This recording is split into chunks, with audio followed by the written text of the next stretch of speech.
เอาลักกันใหญ่ๆกว่านี้ก็ได้น้องไงมาซักนี่แล้วก็มัดไว้นี่มันจังบ่เงึบขึ้นเงึบลงเห็นบ่แล้วก็มัดทึบไว้เนาะมันจังแน่นแล้วมันจังบ่หักเนาะสน่อยท่อมันหักแล้วก็หาสร้างอีกเสียเงินอีกเนาะช่างอีกเด้อทางนี้สวัสดีได้น้ำได้ในเลยก็ยังสิอยู่ใส่รถนี่คือเก่าถอนมาถึงท่อบ่ถึงตายพี่น้องไงเนาะยังลำบากเราคือเก่าอยู่เนาะรถอันนี้รถอันเก่งแล้วนี่พี่น้องเพราะว่าต้องคนไปที่คือเก่าบ่เข้าห้องน้ำโดยเฮ็ดได้สบายนี่บ่มีจะโลกก็ว่าแล้วมันก็เพื่อสิเต็มเด้อที่บ่เนาะโอ้ยข่อยแล้วว่า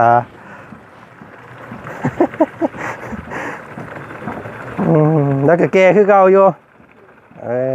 เนาะไม่จะได้กระเอาปากกาเลยงามเนาะน้ำเนาะใสได้เนาะบัดนี้เนาะครับโอ้เนาะเอาเฮ็ดไปเนาะเพิ่นกำลังสิขยายหม่องปลูกผักไปใหม่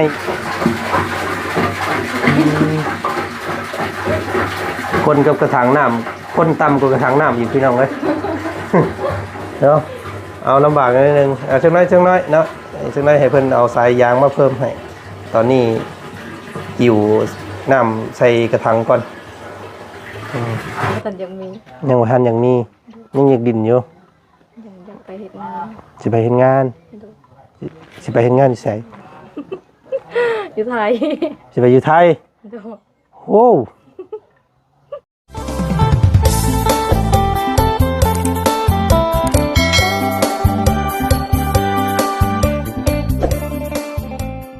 เจ็บหัวเป็นที่ไหนหนาวเจ็บหัวนี่เบิ่งฮ้อนนี่ก็โตนี่เงินจะซื้อยาก็ไม่ได้เดี๋ยวเขามียาดีเขามียามาจากต่างประเทศเอาบ่เอาลูกยาดีเจ็บหัวเดี๋ยวจะเอาให้เจ็บหัวท้องกระเพาะนิ้วอันนี้ไม่คลักเลยก็นิ้วเป็นหลายอย่างแท้อันนี้เขากินมิดนึงมือว่านนี่อันนี้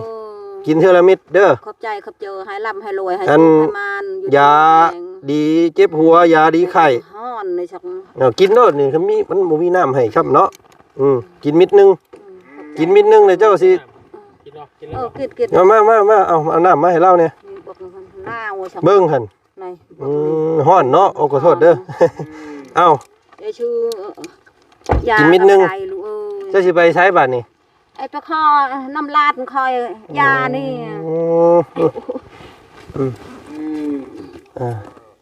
ปุ๊บอันนี้เก็บไว้เด้อเก็บไว้กินนี่ก็เบื้องนี่ก็นิ้วไม้คลักอันนี้ก็นิ้วนี่ก็นิ้วท้องบีท้องกระเพาะนี่ห่อนเบื้องกระตูศูนย์รวมของโลกตัวฉันนี่พี่น้องกินน้ำหลายๆเป็นนิ้วเด้อกินให้เบิดโลดน้ำหันเนาะพวกจะเป็นป่าเข้าอย่ากินกันไม่ได้เฮือนอย่ายู่กันไม่ได้ช่างก็ไปโอ้ยทุกนี่อ้าวสร้างว่าแท้ป่านี่เฮือนอยู่ไสเฮือนเจ้าพุดเฮือนหันบอกพวกก็เป็นป่าหันเอ้าสร้างว่าแท้แล้วเป็นบ้าบ่เป็นบ้าไม่ได้กินยาบ้าไม่ได้กินทบไม่ได้กินยังมามือเยอะเป็ดนี่ยานอนคือยานอนนี่แล้วสร้างว่าแท้เนาะเจ้าชื่อยังแม่ชื่อคอยนางสิแม่นางเนาะชื่อคอยในแม่ชื่อนางนางชื่อนางชื่อนางจักปีน่ะโอ้ยได้เอ้ยก็30นึง30ก็ว่าก็ไปละฮะกับปืนก็50ได้กลัวแล้วเนาะเอาได้50เนาะโอ้ได้ก็50ไปลืมแล้วอันนี้เก็บไว้อย่าให้มันเหี่ยเด้อคำว่าเจ็บหัวตัวฮ้อนได้กินอีกมาจากกันฝรั่งเศสผู้ได้นี่แพงได้ยานี่เนาะดีกินมิดนึงแต่ช่วงนั้นเจ้าสิเพื่อเจ้าสิออกสิอยากนอนนะบาดนี้เมื่อนอนเด้อพี่น้องเอ้ยเบิ่งมันมีเดี๋ยวเฮามีให้อีกเด้อเบิ่งก่อนโอ้ยแบ่งมีแมงมาให้เราก่อน ยผ้าห่มบ่มีครับแม่เอ้ยเนาะเอาแบ่งให้เอาเมื่อต้มกินเด้อขอบใจดีไม่แห้งให้เป็นตามเป็นนายโอ้ยเนาะ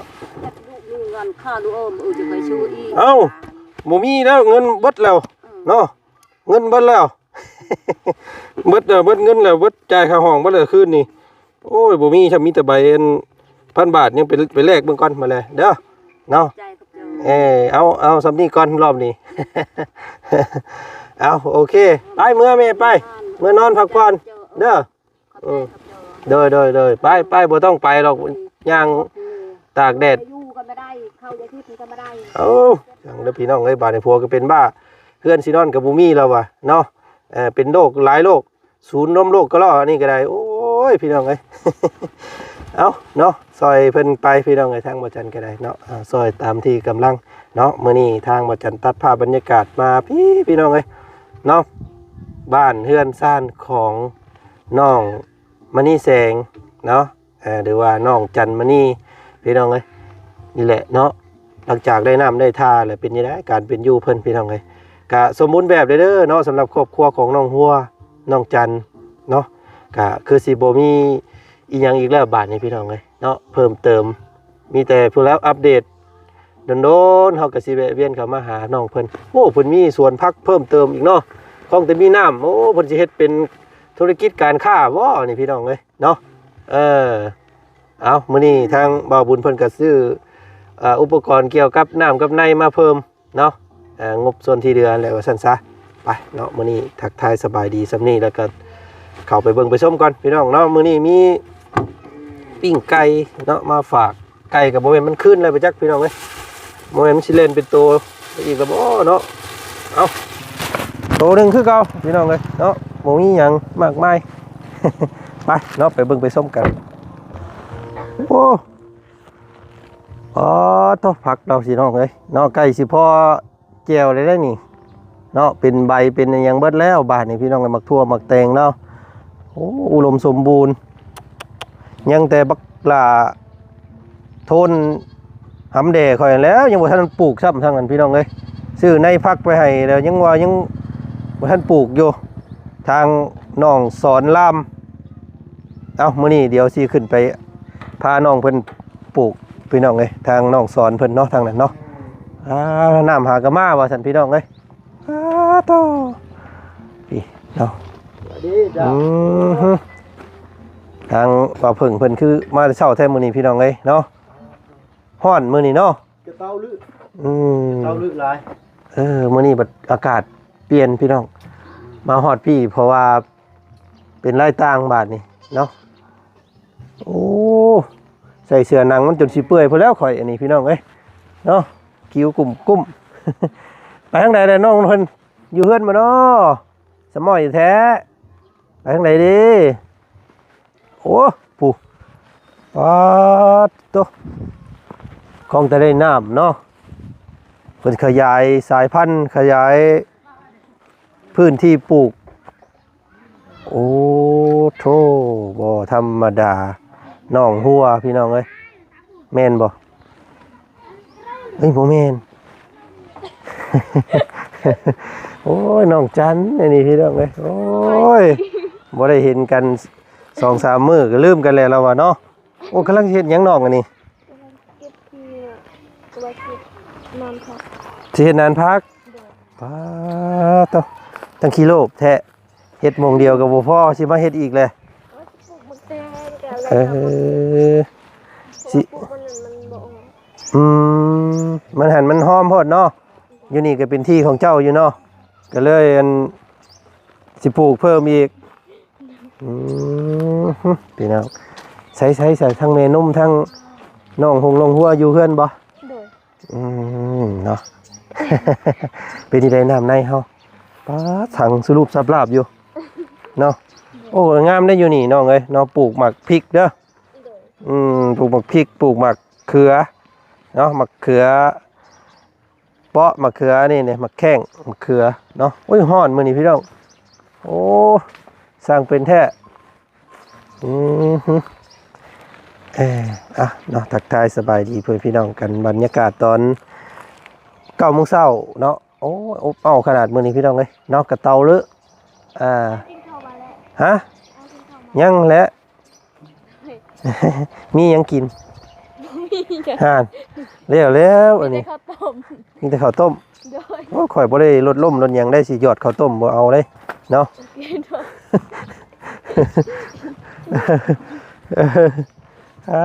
โตเบิ่งน้ำก่อนเบิ่งน้ำเนาะน้ำไหลไฟสว่างเอาเพิ่นเอากระตุกน้ำมาโอ้มีคู่อันเด้อพี่น้อง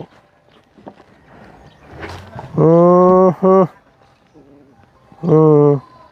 พี่ทางนี้โอ้มงอาบน้ำเพิ่นเด้นี่บาดนี้พี่น้องเอ้ยเนาะเพราะว่าน้ำสายน้ำแล้วมันบ่ฮอดห้องน้ำเนาะก็เลยพากันอาบอยู่นี่เอามื้อนี้ทางเบาบุญเพิ่นเนาะใส่งบโตที่ยังเดือเพิ่นชื่ออันสายน้ำคือสิฮอดอยู่ศาลนานพักเพิ่นผู้บาดนี้เอ็ดโอ้โตมาพี่ล่ะมาพี่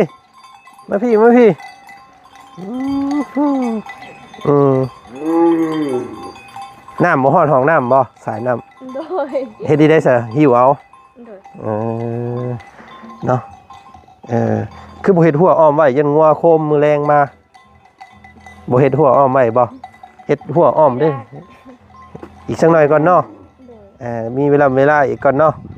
เฮ็ดหัวอ้อมไว้เด้อนี่หอบไปเบิดนี่พี่น้องเพราะว่าย่านงัวไปเซิงเด้เนาะ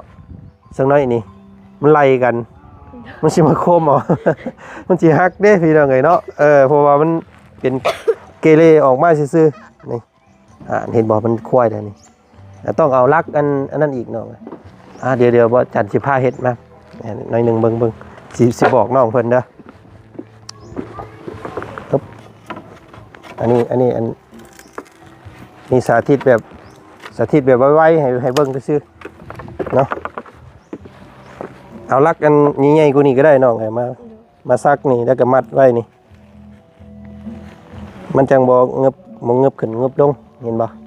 แล้วก็มัดทึบไว้เนาะมันจังแน่นแล้วมันจังบ่หักเนาะสน่อยทอมันหักแล้วก็หาสร้างอีกเสียเงินอีกเนาะโอเคเดี๋ยวสิบอกให้เอ้ามื้อนี้มุ้ยยังมาฝากมีแต่ไก่อันตายภาคตัวนึงบ่แม่ หัวตัวหัวหยอ ไก่ปิ้งไก่เซโนคือเก่าเนาะเอามาฝากเด้อ โดย อ้าว ใจ เอาไว้กินเนาะจังแม่นมันคืนได้ไปจักซื้อมาแต่เมื่อวานจังแม่นจังน้อยมันสิแล่นไปคือเก่าได้หั่นพี่นะ จังน้อยปิ้งอีกเด้อ โดย ปิ้งอีกยังไงพากันกินเนาะเป็นนี่เด้โอ้รู้สึกว่าหน้าขาวใสขึ้นกว่าเก่าเนาะได้อาบน้ำใส่น้ำงามผมกระดำคิ้วกระดกบานนี้ งามขึ้นเด้อเนาะงามขึ้นเพราะว่าได้น้ำดีเนาะอาบบ่ต้องจะบอกเห็นเมื่อนั้นคือเมย์ไปอาบโยนเซ่คือเก่าเป็นนี่ได ว่าเรายังทันได้ลืมกันแล้ว ยังบ่ลืม โดย ลืม ยังบ่ลืมไปใดเลยไปอาบวงเก่าคือเก่าโอ้ช่างว่าแท้พี่น้องเอ้ยแม่นมเฮาเนาะยินทางซ่องเบาบุญมันป้าเพิ่นว่าแม่นมมาแต่อาบน้ำอยู่เซ่คือเก่าแล้วบ่พี่น้องเอ้ยเรายังบ่ลืมอยู่ห้องน้ำเนาะอ้าวตามความสะดวกแล้วสิไปอาบอยู่หนองอยู่ห้องบึงคือเก่าก็ตามใจเจ้า เพิ่นเจาะให้เลยเนาะไปเสียพุ่นไปโอ้ผมพูดไปมันนั่นอย่าลืมเฮ็ดหัวเด้อน้องเด้อเนาะเอาเฮ็ดหัวได้ยันงัวยันควายมาส้นเนาะเฮ็ดหัวอ้อมไว้พี่น้องเพิ่นยังอาบอยู่พุ่นอยู่เวลานั้นเพราะว่าสายมันบ่ถึงเนาะต้องซื้อมาอีกว่าซั่นมื้อนี้เนาะ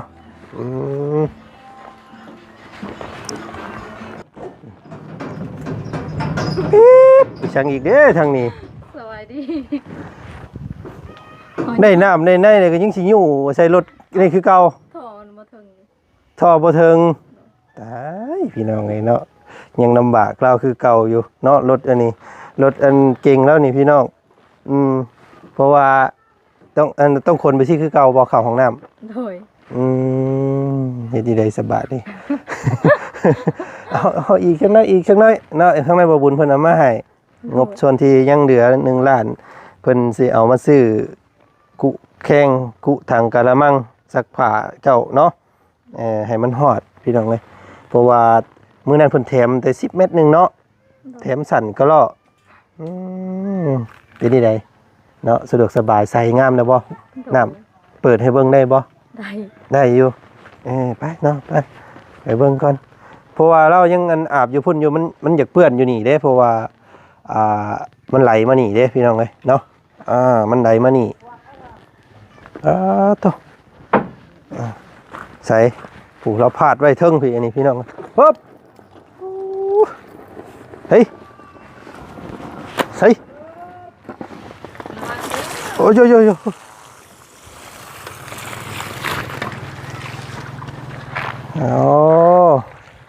เอากระถางมาโต้งเอาบัดนี้ฮอดตัวนี้เนาะฮอดตัวนี้พี่น้องเลยเอามาครูเจ้าเอามาน้ำมันบ่ฮอดอันเอาห้องน้ำเราเนาะโอ้พี่น้องเลยใส่เอามาแห้งแท้นี่พี่น้องเลยโอ้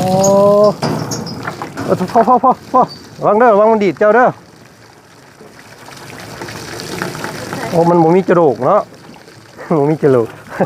ก็พอแล้วมันก็เพื่อสิเต็มเด้อที่บ่เนาะโอ้ยข่อยแล้วว่า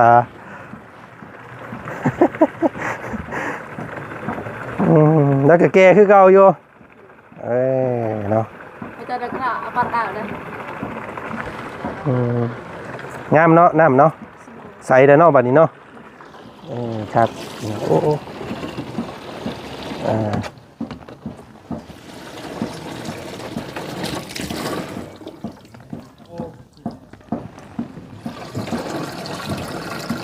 เต็มใบอยู่เด้พี่น้องเอา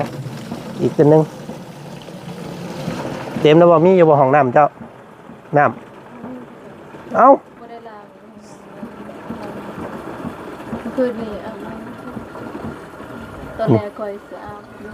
ตอนเช้าก็มีห้องน้ำหรือบ่เข้าห้องน้ำบาดเลยพี่น้องไปเข้าป่าคือเก่าไปจักดอกกันโอ้ได้เข้าป่า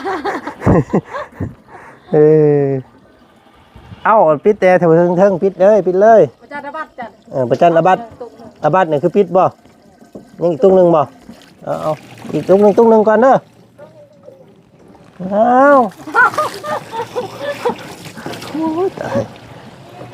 อาเนี่ยเด้อให้มันเต็มก่อน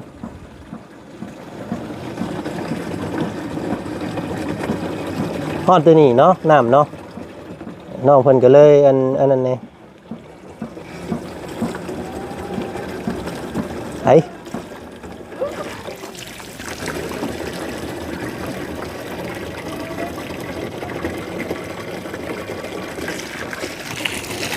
เอ้าพ่อโอ้พ่อโอ้ยบอกให้พ่อยังบอกพ่อโอ้ยหมอนี่ไปบอกให้พ่อยังบอกพ่อเนาะก็เปียกเลยนี่บอกไปเนาะรถเก่งกันทางบ่าวเพิ่นซื้อมาให้พี่น้องตอนนั้นเนาะเอาเฮ็ดไปเนาะเพิ่นกำลังสิขยายอันหม่องปลูกผักไปใหม่อีกบ่เนาะเอาเด้อเอาพี่น้องเลยโอ้พอแล้วสิโจมลงให้ดอกหนักเลย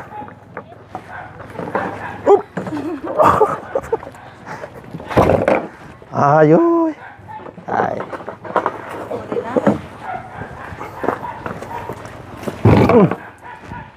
เอาเนาะ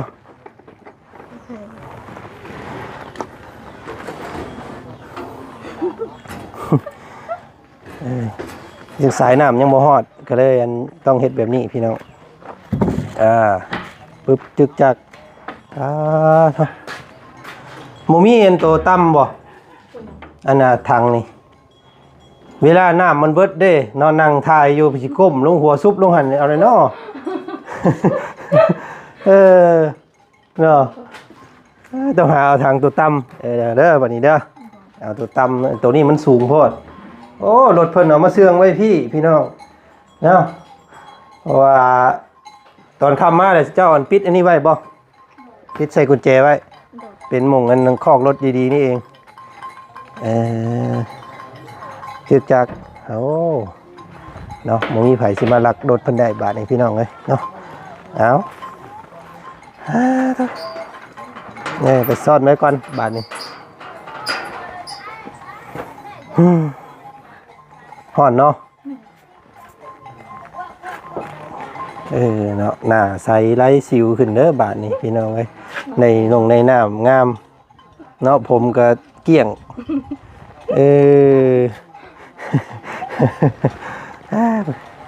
เฮ็ดหยังอยู่มื้อนี้เห็ดละหัวกำลังสิเฮ็ดหัวปลูกผักเพิ่มอีก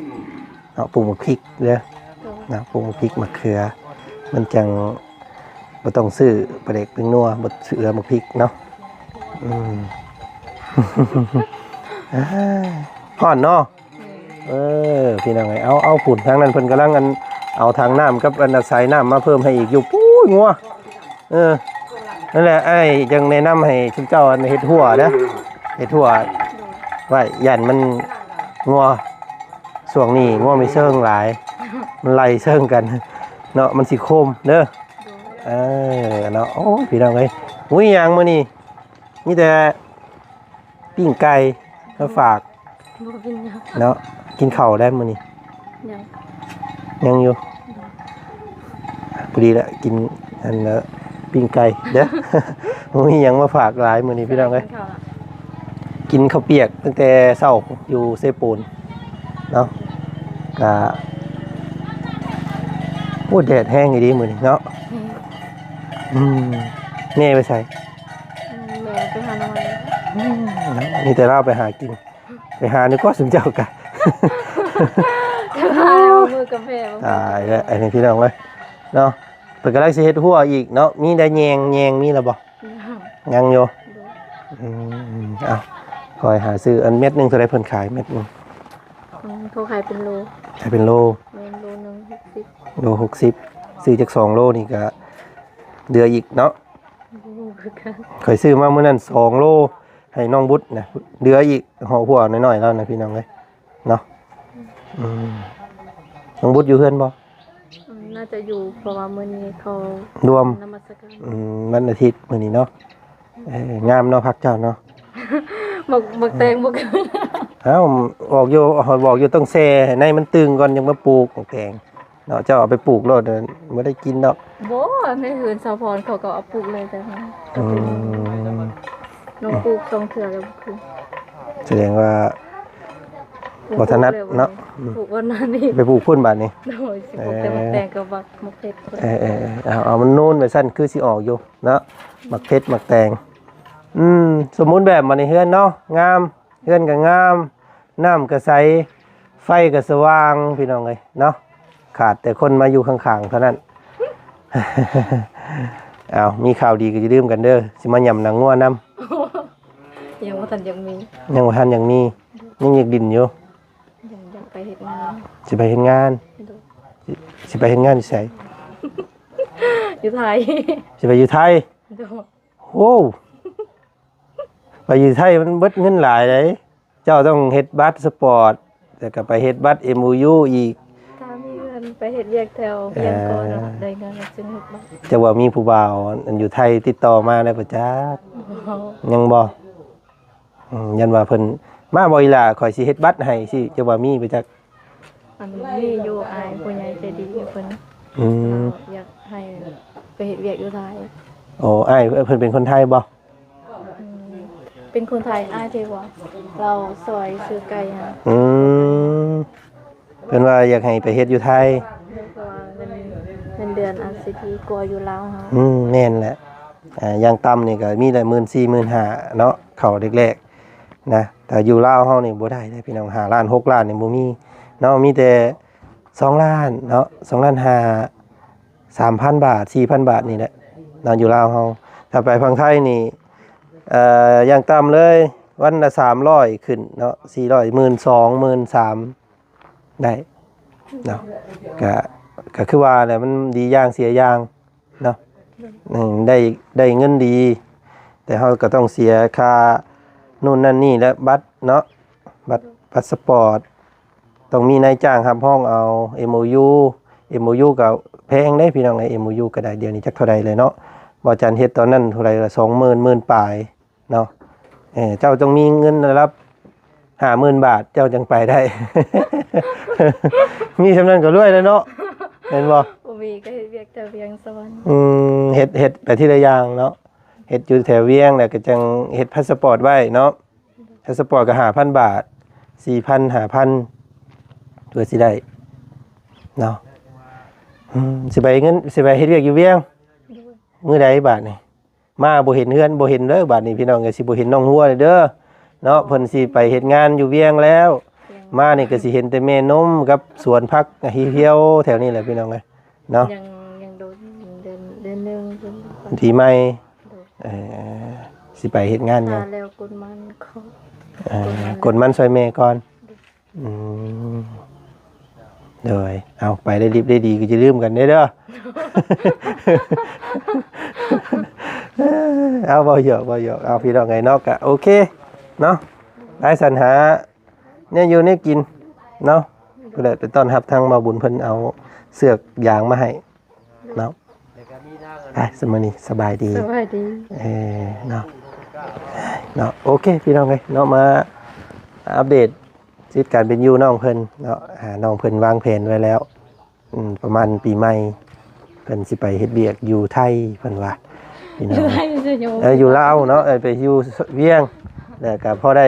ค่าเฮ็ดวัดเฮ็ดเบอร์จังสิข้ามไปไทยเพราะว่าไปไทยนี่ก็สิคือเว้าแหละเนาะค่าแห้งเพิ่นก็สิสูงกว่านั่นแหละพี่น้องก็เอาก็สิเป็นใดๆก็แต่บุญวาสนาของน้องเพิ่นเนาะสิไปพบไปพ่ออีหยังน้อยในภายภาคหน้าก็ติดตามเบิ่งเนาะกับน้องหัวถ้าบ่ได้เบิ่งนำซุมเฮาก็ทักหาเฟซเพิ่นส่วนตัวก็ได้เนาะเฟซหยังก็ซื้อเฟซนี่ได้เดี๋ยวนี้เปลี่ยนซื้อเฟซใหม่แล้วบ่ น้องพรเนาะแพรไอ้หยังแพรว่าน้องแพรว่าแล้วพี่น้องภาษาอังกฤษบ่โอเคเนาะพิมพ์ภาษาอังกฤษแพรว่าแล้วสิเห็นน้องเพิ่นยืนทะเลอยู่กับรถจักรอยู่ริมทางเนาะเอาพี่น้อง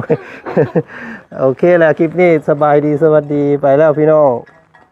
เด้อเบิดสุขุสุคนเอาออกมาหน่อยแม่รถน่ะมันนอนอยู่เบิดมือเบิดเว้นเดี๋ยวออกมารถ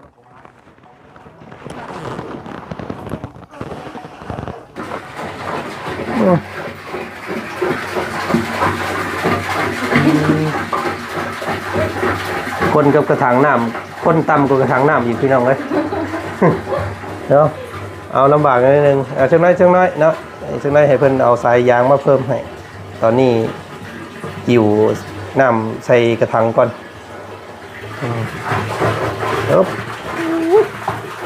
เย็ดมันเป็นกะล่อนเนาะเป็นทางกะล่อนแบบนี้มันก็เลยออกซ่าเนี่ยเอาไว้ใส่ในย่ำพื้นไฟโบมาจนเป็นสต็อกสกัวไว้เนาะ